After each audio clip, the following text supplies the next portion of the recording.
I'm Tracy Baxter with today's Record Newswatch. Attorneys for the Newburgh Four were back in court arguing that the guilty verdicts handed down to their clients should be set aside. James Cromedy, David Williams, Laguerre Payan, and Anta Williams were convicted of terrorism charges last October. A U.S. District Court jury determined the Newburgh men plotted to bomb a synagogue and a Jewish community center in the Bronx and shoot down aircraft with missiles at the Stewart Air National Guard base. Defense attorneys say trial testimony provided by an FBI informant was misleading and grossly inadequate. Sentencing is scheduled for April 8th. If defense attempts to get a new trial aren't successful, the Newburgh Four will face prison sentences of from 25 years to life. In local crime news today, a Matamoros, Pennsylvania man is awaiting a preliminary hearing on charges that he raped a 10-year-old girl. 72-year-old James Bianchi was arrested for involuntary deviant sexual intercourse, aggravated indecent assault, and rape. Officials with the Eastern Pike Regional Police Department say the charges relate to incidents that happened last month. You won't be seeing any smiling faces during tonight's Menacing Valley School Board meeting. Board members are expected to decide on one of three painful budget options recently presented by District Superintendent Jack Latini. They range from the cutting of 21 to 40 staff positions, a tax hike of 8 to 12%, and nearly $1 million worth of program cuts. It's all because of a $6.7 million budget shortfall brought on by reductions in state aid. Whatever option is chosen, it'll face a tough sell when the budget goes to Menacing Valley voters May 17th. If the legislature fails to pass a budget on time, the government will not have the funds to operate. With a week to go before the state's budget deadline, Governor Andrew Cuomo was talking tough in a video released by his office. The budget that I proposed does what you sent me here to do. It closes a $10 billion deficit with no new taxes. It forces the government to cut waste and inefficiency and finally tighten its belt, just like every family in this state has had to do.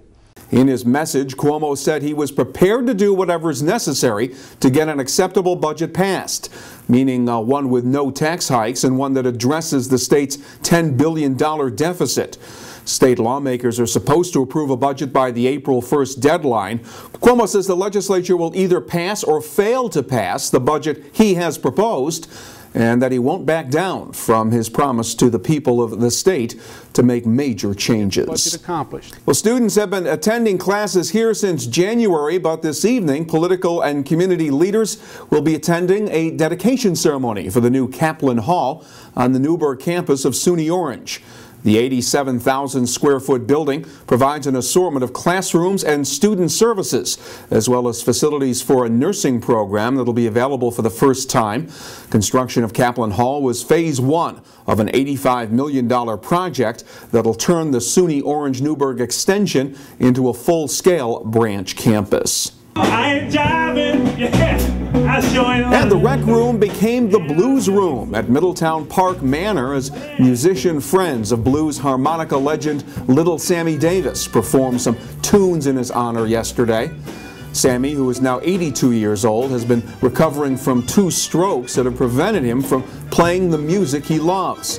That was why those who've played with him in the past wanted to pay tribute to this real-deal blues legend. It's the authentic thing that everybody's trying for, and kind of, you know, people who put on funny sunglasses and hats, you know, there are blues wannabes in a way, and I'm one of them. But Sammy is no wannabe. Sammy is the blues, you know, and that's what's so important, why he's so important to us. It just seemed to make sense that I gather some of the best blues musicians in the valley and come and play for Sammy, and we just want to honor him and pay tribute to him because he's our man. Little Sammy's extensive musical resume includes regular visits to Woodstock to jam with Levon Helm and a regular stint on the Imus in the Morning radio show.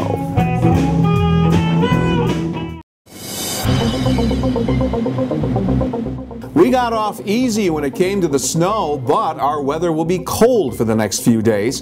Friday will be sunny with temperatures staying in the 30s to up around 40 degrees. Saturday will be partly sunny and continued cold with the highs in the upper 30s.